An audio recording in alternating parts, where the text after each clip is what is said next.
क्या आपने कभी सुना है कि हनुमान जी की मूर्ति सांस लेती है? श्वास लेने वाले हनुमान जी विश्व में केवल इकलौती मूर्ति है जो पिलुआ वाले हनुमान जी के नाम से जानी जाती है। पिलुआ धाम हनुमान जी का मात्र एक ऐसा स्थान है जहां हनुमान जी दूध पिलाओ तो दूध पीते हैं, लड्डू खिलाओ तो लड्डू खाते हैं।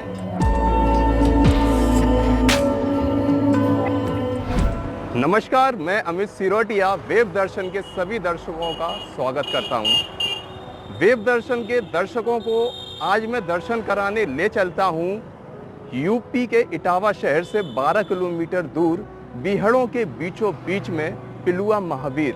जी हाँ, ये हनुमान जी का मंदिर है जिनको पिलुआ वाले हनुमान जी भी कहा जाता है। आइए यात्रा शुरू करते हैं।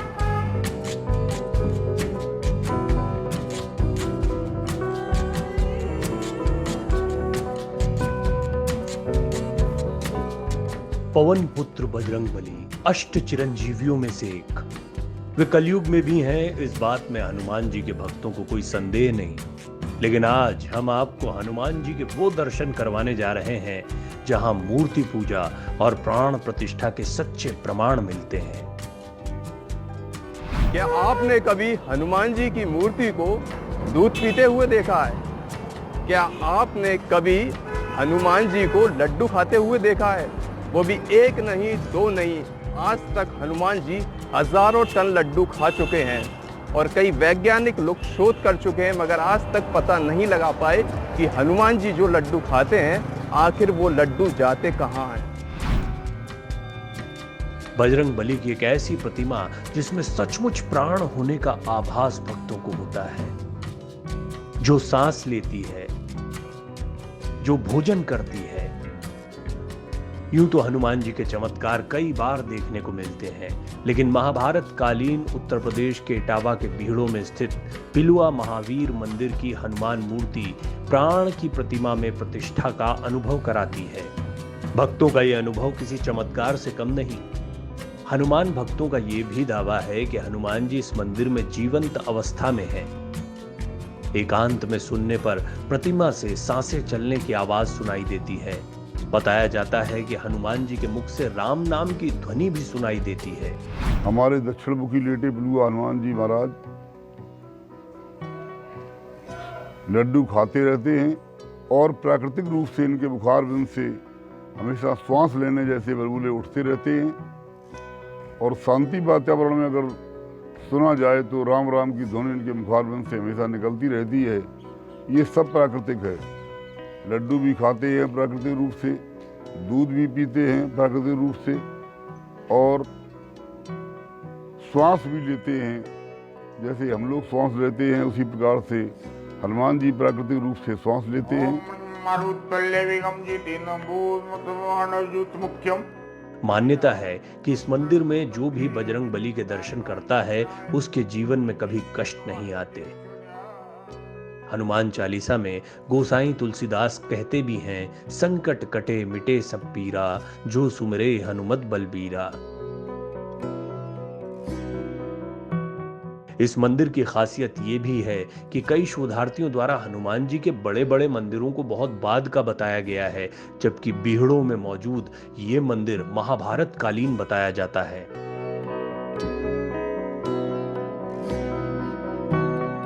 सदियों पुराना मंदिर है। लोग बोलते हैं जो जब ये बिहार में कहीं दूर दूर तक कोई लोग का आना जाना नहीं रहता था तो दस्यु लोग यहाँ पर आके इस मंदिर को पूजा करते थे। ये बहुत ही ऊंचे टीले पर बसा हुआ मंदिर था, लेकिन कालांतर में धीरे धीरे इस एरिया को डेवलप किया गया है और देखने से लगता है जो ये मंदिर भविष्य में और भी ज़्यादा भव्य और सुंदर बनेगा। पिलुआ वाले महावीर की प्रतिमा में भक्तों को सिर्फ सांसें ही सुनाई नहीं देती, वो प्रतिमा के माध्यम से बजरंगबली को प्रसाद भी चढ़ाते हैं। आश्चर्य का विषय है कि उन्हें चढ़ने वाले कई गुना भोग से भी उनका पेट नहीं भरता। निश्चित ही भक्तों के इस विश्वास ने यहाँ उपस्थित हनुमान जी के स्वरूप को जीवंत कर दिया है। हमारे साथ हैं पिलुआ वाले हनुमान जी के पुजारी उमेश दास जी महाराज। महाराज जी, आपका हमारे चैनल वेब दर्शन पर बहुत बहुत स्वागत है।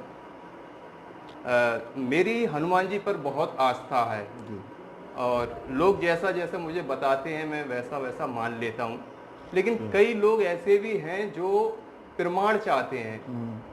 तो ऐसे लोगों के लिए जो हनुमान जी, ये जो बाल स्वरूप है हनुमान जी का, इनका जो प्रमाण चाहते हैं, उनके लिए आप क्या कहना चाहेंगे हमारे वेब दर्शन के माध्यम से? जो सीता राम जी ने वरदान दिया, अजर अमर गुण सुत हो करो बहुत नायक छो, कलयुग में तुम 11वें रुद्र अवतार के स्वरूप में जिंदा रहे हो। इसी तरह पूरे विश्व में हनुमान जी इस स्वरूप में नहीं है जो लड्डू खाते हो। तो हम लोग यहाँ उनकी जीवित स्वरूप की आरती करते हैं और जीवित स्वरूप का इनका सब पूजा पाठ होता है। इस मूर्ति के उद्गम के बारे में कहा जाता है कि प्रतापनेर के राजा हुक्म तेज प्रताप सिंह को सपना आया। उन्होंने इस मूर्ति के इसी स्थान पर प्राप्त होने की बात देखी, जिसके बाद राजा ने इस मूर्ति को अपने महल में ले जाने की कोशिश की, लेकिन वो हार गया और हनुमान जी की मूर्ति आज भी अपने सच्चे स्वरूप में हनुमान भक्तों के लिए इसी जगह पर आस्था का केंद्र बनी हुई है। यह चमत्कारिक मंदिर चौहान वंश के अंतिम राजा हुक्मदेव प्रताप सिंह की रियासत में बनाया गया था। इलाहाबाद के अतिरिक्त बहुत कम जगहों पर लेटे हुए हनुमान जी की प्रतिमा मिलती है। इनमें से एक मंदिर पिलुआ महावीर का भी है। यह वैदिक मंत्रोच्चार से सामान्य तौर पर होने वाली प्राण प्रतिष्ठा नहीं की गई थी, बल्कि भक्तों का मानना है कि इस प्रतिमा में हमेशा से प्राण रहे हैं। इनकी महिमा देख करके हनुमान जी को और इनकी कंटिन्यू जो विगत जो इनका भोजन करने का, श्वास लेने का तथा कंटिन्यू जीवित रहने का वो है प्रमाण है, ये मैंने सुना है त्रेता युग से है तथा कंटिन्यू है। तो मुझे जाकर यहाँ बहुत ही अच्छा लगा और जब भी आता हूँ बहुत ही भव्य मनोरम, बिल्कुल मेरे हृदय को बड़ी सुकून मिलता है। मंदिर के पुजारी बताते हैं कि पिलुआ एक जंगली पेड़ होता है। इसकी जड़ के नीचे एक दिन हनुमान जी का ये रूप एक राजा को मिला था। उस राजा ने उन्हें वहां से निकलवाकर उनके लिए इसी जगह पर एक छोटा सा मंदिर बनवाया। तभी से इस मंदिर का नाम पिलुआ वाले महावीर पड़ गया। ये भी बताया जाता है कि यहाँ मौजूद मूर्ति के मुंह में जितने भी लड्डू डालो वो कहाँ गायब हो जाते हैं पता नहीं चलता। ये वर्षों से इसी तरह चला आ रहा है। किसी को नहीं पता कि आखिर प्रसाद जाता कहाँ है। आप इसे भक्तों की आस्था कहें या बजरंग बली का चमत्कार, ये तो सत्य है कि भारत में भक्ति की ये शक्ति कई जगहों पर देखने को मिलती है। हनुमान जी की भक्ति तो स्वयं श्री राम की भक्ति पाने के लिए सबसे महत्वपूर्ण है। ये भी कहा जाता है कि यदि हनुमान जी की भक्ति कर ली तो सहजता से ही प्रभु मिल जाते हैं, सहजता से ही मोक्ष मिल जाता है।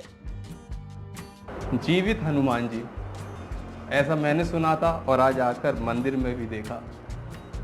जो हनुमान जी सांस लेते हैं, लड्डू खाते हैं, दूध पीते हैं, राम नाम का जाप करते हैं। आज का एपिसोड आपको कैसा लगा कमेंट कर ज़रूर बताना। अगर आप हमें YouTube के माध्यम से देख रहे हैं तो कृपया चैनल को सब्सक्राइब करें और अगर आप हमें Facebook के माध्यम से देख रहे हैं तो कृपया चैनल को फॉलो करें। पिलुआ महावीर मंदिर से वेब दर्शन के लिए अमित सिरोठिया की रिपोर्ट।